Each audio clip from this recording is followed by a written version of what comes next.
Karibu tena kwenye Akili na Pesa TV by Dio.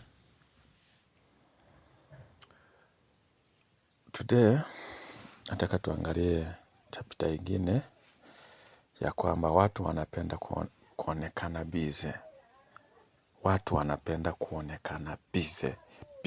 Ukipigia mtu niko busy, nani niko busy. Lakini nataka kuambia ukweli. Kuwa busy haimaanishi unatengeneza pesa. Watu wengi wanachoka sana. Wanazunguka sana, wanahangaika sana. Lakini mwisho ya mwezi hakuna tofauti. Kwa nini? Kwa sababu wako busy tu, lakini ni busy ya kujaza muda. Sio busy ya kujenga system. Mtu mmoja mwenye content yenye iko na system, biashara yenye iko na system, customer system.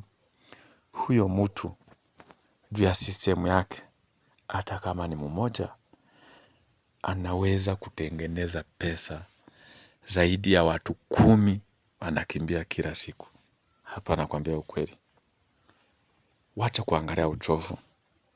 Angalia tu mfumo, system, unayozalisha pesa, unayozalisha matokeo yake.